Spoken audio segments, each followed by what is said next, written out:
মাযহাব মানা জায়েজ কিনা, কতটুকু শরীয়ত সম্মত এবং ওয়াজিব কিনা, এটা হলো আমার এই ভাইয়ের প্রশ্ন।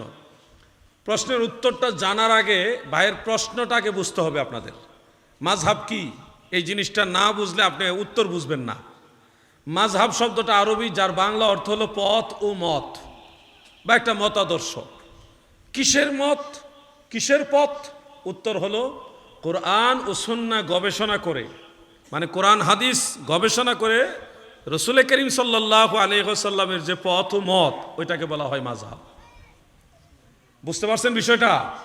এখন আপনারা আমাকে বাংলাতে উত্তর দেন, নবীজির পথ, নবীজির মত দরকার আছে না নাই? কেমন দরকার? এটা নফল, নফল নিয়ে, এটা মানে ইচ্ছা, জরুরি না? নবীর তরিকা আপনাকে জানতে হবে এবং মানতে হবে। রসুল পাক সাল্লাল্লাহু আলাইহি ওয়াসাল্লামের যে তরিকা, নবীজির যে পথ, নবীজির যে মত, এটা সাহাবীদের জামানাতে ওনারা আলাদা করে গবেষণা করে বের করার প্রয়োজন ছিল না, কারণ সরাসরি তারা নবীজিকে পেয়ে গেছেন। শরীয়তের মালিক যিনি, ওনাকে পেয়ে গেছেন।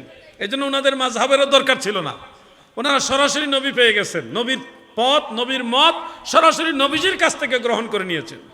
এরপরে আসছেন, হ্যাঁ, সান্নিধ্যে গিয়ে এরপরে আসছে তাবেঈদের যুগ, ওনারা সরাসরি নবীজিকে পায় নাই, কিন্তু নবীজির ছাত্র যারা ছিলেন সাহাবাই কারাম, ওনাদেরকে পাইছেন।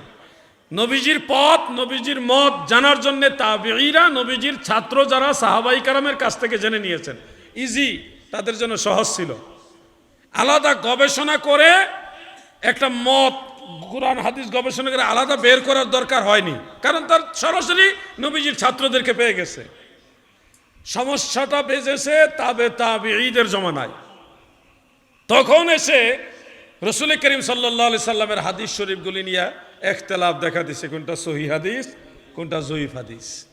এই যে একটা মতানৈক্য দেখা দিছে, তখন যাচাই বাছাইয়ের একটা প্রয়োজন পড়েছে, প্রশ্ন এসেছে।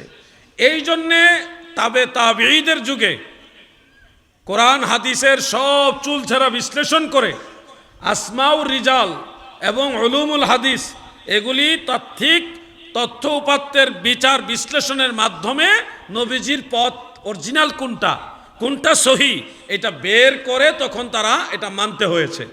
এই যে বের করে একটা পদ্ধতি যে কোরআন হাদিস গবেষণা করে এইভাবে ওযু করতে হবে।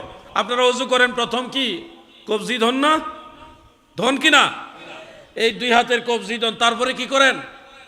কুলি করেন না? তারপরে কি করেন? নাকি পানি দেন, তারপরে কি করেন? মুখ ধন, তারপরে কি করেন? হাত ধন, তারপরে কি করেন? মাথা মাসে, তারপরে কি করেন? পা ধন। এই যে একটা সিস্টেম, এটাকে আপনারা সবাই সহিহ হাদিস থেকে নিছেন না আলেমদের কাছ থেকে শিখছেন? আপনারা কথা বলছেন না, ওনাদেরই। আপনারা সরাসরি সহিহ হাদিস থেকে শিখছেন না আলেমদের কাছ থেকে শিখছেন? আলেমদের কাছ থেকে শিখছেন। আলেমরা কোত্থেকে জানছে? সহিহ হাদিস থেকে জানছে। এখন যদি খেয়াল করবেন, এই যে ওযু করার একটা ধারাবাহিক নিয়ম, একটা পদ্ধতি, এই পদ্ধতিটা সহজভাবে আপনাদের সামনে যে তুলে ধরা হয়েছে সহিহ হাদিসগুলো গবেষণা করে, এই সহজ পদ্ধতিটাকে বলা হয় মাযহাব। আপনি নামাজ পড়বেন কিভাবে, কোন দিকে ফিরতে হবে, নামাজে হাত কেমনে রাখবেন, পা কেমনে রাখবেন, কিভাবে রুকু করবেন, কিভাবে সেজদা দিবেন, এরপরে হাত বাঁধার পরে সানা পড়বেন, এরপর সানা কোনটা পড়বেন, সূরা ফাতিহা পড়বেন, সূরা ফাতিহার আগে তাউজ, আউযুবিল্লাহ, বিসমিল্লাহ, তাসবিহ এগুলো পড়তে হবে। এরপরে সূরা ফাতিহার পরে কেরাত পড়তে হবে। ফরজ নামাজের শেষের 2 রাকাতে শুধু সূরা ফাতিহা পরে কেরাত নাই। এই যে একটা নামাজের নিয়ম শৃঙ্খলা, এটা আপনারা শিখছেন আলেমদের কাছ থেকে। তারা শিখছে কোত্থেকে? সহিহ হাদিস থেকে। এই যে অনেকগুলো হাদিস গবেষণা করার পরে নামাজের এই ধারাবাহিক নিয়মটা আসছে। এক হাদিসেই কিন্তু সব নামাজের সব মাসালা আসে নাই। শুধু ওযুর ফরজ এবং সুন্নত, মুস্তাহাব, এই সব কিন্তু একটা হাদিসে নাই। ওযুর ফরজ, সুন্নত, মুস্তাহাব এগুলি সব অনেকগুলো হাদিসে আছে। সবগুলো হাদিস গবেষণা করে আলেমরা আপনাদেরকে সহজ করে বলছে এইভাবে ওযু করবেন। সব হাদিস গবেষণা করে আপনাদেরকে আলেমরা বলছে এইভাবে নামাজ পড়বেন। এই যে একটা পদ্ধতি সহজ করে দেওয়া হয়েছে গবেষণার মাধ্যমে, এটাকে বলা হয় মাযহাব। এখন আপনারা বলেন, আপনারা, আপনাদের পিতা, আপনাদের দাদা, পূর্বপুরুষ মুমিন মুসলমান সবাই কি হাফেজুল হাদিস, বড় বড় শাইখুল হাদিস আছিল? ওরা তো বড় বড় আলেমদের অনুসরণ করে তো নামাজ কালাম পড়ছে। তো মাযহাব মানে না কারা? যারা লা মাযহাবি দাবি করে আহলে হাদিস, এরাও তো মাযহাব মানে। তারাও তো সবাই হাফেজুল হাদিস না, তারাও তো তাদের শায়েখের অনুসরণ করে। অমুক শায়েখ বলছে এইভাবে নামাজ পড়তে হবে, তো সরাসরি তার হইল না, হইল তো শায়েখের মাধ্যমেই। তো সলিমুদ্দিনের ফুলা কলিমুদ্দিন, হ্যাঁ, বাপ দাদার নাম নাইসান মোল্লার বিয়াই, সে একজন শায়েখ হইছে। তার গবেষণায় যদি কোরআন হাদিস মানা যায়, ইমামে আজম আবু হানিফা রহমাতুল্লাহ আলাই যুগের বড় বড় হাফিজুল হাদিস, যারা এত বড় বড় মুস্তাহিদ, তারা লক্ষ লক্ষ হাদিস গবেষণা করে আমাদেরকে নবীর তরিকা শিক্ষা দিয়েছে, তারারটা মানা যাইব না, সেইটা শিরিক। আর তোমার শায়েখেরটা একেবারে বহুত বড় ফজিলত, এটা কেমন হইল? এগুলি আপনাদের বুঝতে হবে। মাযহাব মানে নবীর পথ, নবীর মত।